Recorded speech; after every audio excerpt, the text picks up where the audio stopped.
તો કહેવાનું શું છે કે એમ જે સાચી વસ્તુ હોય તો એને ગમે એટલું પાછું કષ્ટ પણ પડે છે. આજે જે ભગવાન રામ આવ્યા, કૃષ્ણ આવ્યા, ભગવાન શ્રીજી મહારાજ આવ્યા, બીજા અવતારો ભક્તો બધા આવ્યા, એનું આખ્યાન તમે જો તો એમને કષ્ટ છે જ. વાત સાચી હતી એમની પાસે, પણ છતાં એમને કષ્ટ પડ્યું. એમને લોકોએ ઉપાધિ કરી, દુઃખ પણ આપ્યો, પછી એને ગણકાર્યા સિવાય એ પોતાની વાતમાં તલ્લીન થઈ ગયા. આજે એમને આપણે સંભાળીએ છીએ અને યાદ કરીએ. કેમ સ્વામી કે જે સોનું છે એને જેમ તપાવે એમ એનો આપણને કિંમત વધે છે, અને લોખંડને કે બીજાને તપાવીએ તો એની કિંમત ના વધે. એમ સાચું સોનું છે એ જેમ જેમ એ કસની કરશે અને પાછું એને ટીપીને એના આકાર બનાવે છે, એ બધા બનાવે છે, તો એને આપણે પહેરીએ છીએ કારણ કે એ પશ્ચિમ બેઠું છે એને કર્યું એટલે આપણા ઉપયોગમાં. એમ વસ્તુ સ્વામી જાંચી છે એને દુઃખ આપે છે, એને મુશ્કેલીઓ પણ આવે ને બધી આવે છે, પણ સાચી વસ્તુ છે, સાચી બહાર આવે જ છે અને થાય છે. એટલે જે શાસ્ત્રી મહારાજે ઉપાસનાનો માર્ગ આપણને આપ્યો છે, અક્ષરપુત્ર એ છે, સાકાર છે, સર્વોપરી છે, અને એ ભગવાન આપણે પાછા પ્રગટ પણ છે. એ ભગવાન છે એ ભાઈ મહારાજ કે હું આ પૃથ્વીમાં આવ્યો છું તો પોતાનું પ્રગટપણું પણ ગુણાત્યાન સ્વામી દ્વારા, ભગતજી મહારાજ, શાસ્ત્રી મહારાજ, યોગી મહારાજ દ્વારા પ્રગટ થયે કે એવા પુરુષ મૂકીને જાય છે તેનાથી ચાલે છે. તો આવી બધી જે ઉપાસનાની બાબત છે એ આપણા જીવનમાં દ્રઢ કરીને આપણે કાર્ય કરવાનું છે. એવું જ અદ્ભુત કાર્ય શાસ્ત્રી મહારાજે કર્યું છે. કામ જુઓ તો આમ એમની આપણે જે જ્યારે એનું બધું આખું જીવન ચરિત્ર વાંચીએ તો આપણે તમે ખબર પડે કે કેટલી મુશ્કેલીઓ થયેલી છે. પણ એ મુશ્કેલીઓને એમને ગણ્યું પણ નથી, કારણ કે એ વસ્તુ છે. અને દરેક અવતારો થયા એમને મુશ્કેલીઓ આવી. એમના કાર્યમાં રામ ભગવાનને આવ્યું છે, કૃષ્ણને જેલમાં થયો, કૃષ્ણ ભગવાનનો જન્મ લ્યો. ભગવાન છે ને જેલમાં જન્મ થયો. એના મામા હતા, કૃષ્ણના મામા કંસ. એ પાછા કંસ એવા નીકળ્યા હતા કે મારા એને કોઈ વળી આકાશવાણી એ કહ્યું કોઈક મહાત્માએ.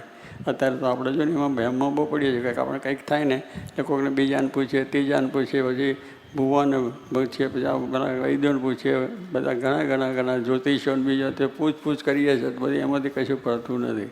પણ કહેવાનું શું છે કે એમ કંસને એવું વાત કરી કે તારી બેન દેવકીનો 8મો ગર્ભ છે એ એને તને મારી નાખશે. હવે એટલો વહેમ થઈ ગયો તો એને વહેમમાં પછી એને રાજા વાજાનો વાંદરો એને વિચાર જ ના આવે કે ભાઈ આ કોણ શું છે.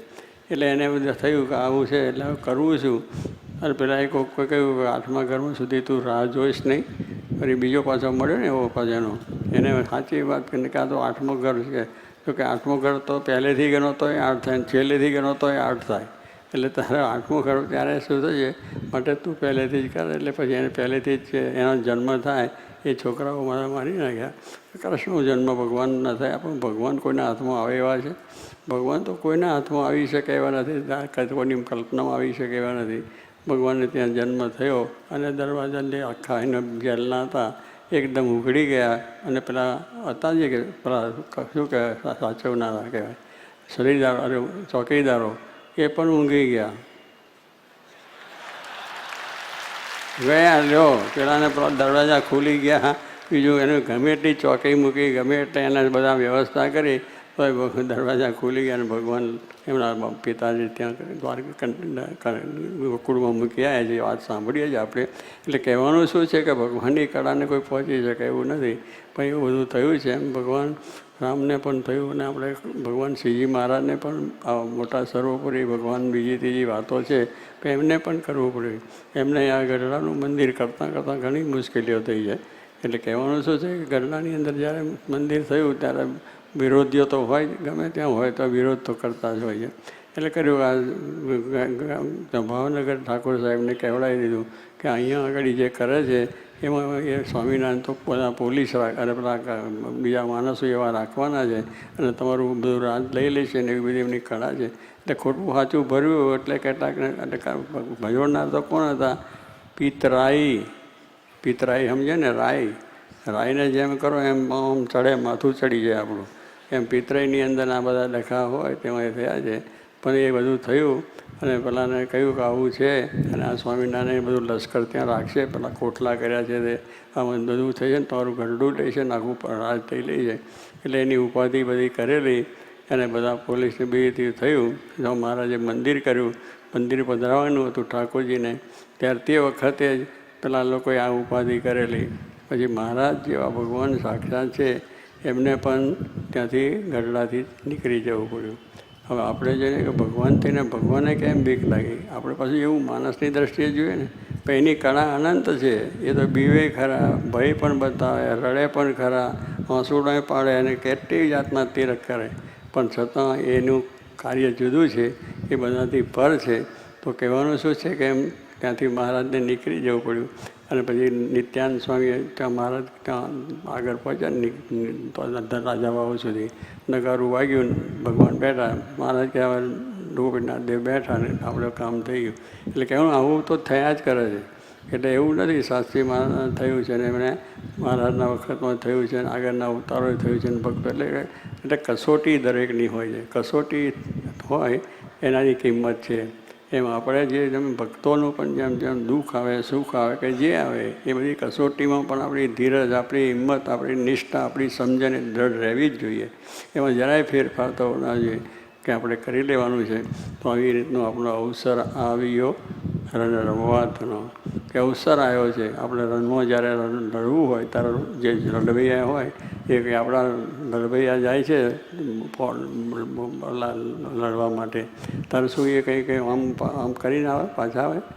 ના, એ તો અહીંથી નીકળ્યા એટલે મરણિયા થાય છે. પેટ કટારી મારી રે પગ પડશે. પોતાના પેટમાં પહેલી કટારી મારે, પટો બાંધી દે, ચટપટા લઈને પછી નીકળે. મરણીયો થઈને જ જાય છે. તો એની જીત થાય છે. જીત થઈને પછી આવે છે ત્યારે એની કિંમત થાય છે. એમ આપણે પણ આપણને ભગવાનનો આશરો છે. આપણે પણ આની અંદર ઘણી મુશ્કેલી આવે છે. ઘણી જાતના લોકો પણ આપણું અપમાન કરે, તમે બંડિયા થયા, તમે આવા થયા, તેવા થયા, બધું થયા જ કરે છે. પણ એનાથી ડરવાનું નથી. આ વાત સાચી છે અને સાચી વસ્તુ છે એ કહે માટે છે. એટલે સાચે દિવસ જેમ ઘંટ વાગે એમ સાસુ કહેતા, એમ આપણું નિષ્ઠા, સમજણ, ઉપાસના દૃઢ છે થઈ ને એમ શાસ્ત્રી મહારાજે આપણને આ પ્રમાણે મંદિરો કર્યા, ઠાકોરજી એમાં પધરાયા અને એવા સંતો આપ્યા. ધન સ્ત્રીનો ત્યાગ અને ભગવાનનો આશરો, પંચવર્તમાન, નિષ્કામ, નિર્લોભ, નિર્સ્વાર્થ, નિર્માન, હરિભક્તોને પણ વર્તમાન આપ્યા.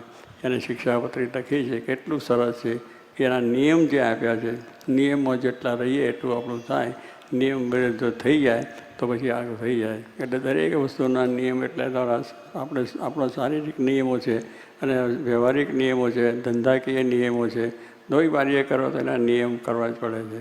તો નિયમ પ્રમાણે ચાલે તો સારું થાય. એમ શાસ્ત્રોની ભગવાને શાસ્ત્રો આપ્યા, શિક્ષાપત્રી આપ્યા, નિયમો છે, સાધુના છે, હરિભક્તોના બધાના છે. એ નિયમો જેટલા રહીશું, જેટલા વર્તીશું તો એ પ્રમાણે થાય છે. અને આ પ્રમાણે આપણે વર્તમાન આપ્યા છે. તો શાસ્ત્રી મહારાજે આવું કાર્ય જે કર્યું છે અદ્ભુત, એ કાર્યથી આપણે બરાબર જીવમાં દૃઢતા, નિષ્ઠા રાખીને આવો નવો ઉત્સાહ, આવો નવો પ્રેમ સર્વના જીવનમાં દૃઢ થાય એ મહારાજને પ્રાર્થના કરીએ છીએ. અને ફરી પણ આપ બધા આવ્યા અને આ લાભ લીધો છે તો ભગવાન સુખ્યા બધાને કરે, તને મને ધને અને શાંતિ જીવનમાં થાય. અને આ જે લાભ છે અને આ જે સમજણ અને નિષ્ઠા આપણી ધંધા છે એ કાયમ દ્રઢ રાખવાની. અને મહારાજ બધાની સર્વને ચડતી કળા પણ રાખે અને ચડે પ્રમાણે શાંતિ પણ થાય. અને આવે સુખ દુઃખ આવે એને બહુ ચિંતા નહીં કરવાની, પણ ભગવાનને ભજવા અને ભગવાનનો ઉપાસનાનો માર્ગ ચાલુ રાખશો તો સર્વ સુખિયા થવા છે. એ આશીર્વાદ છે. જય સ્વામી.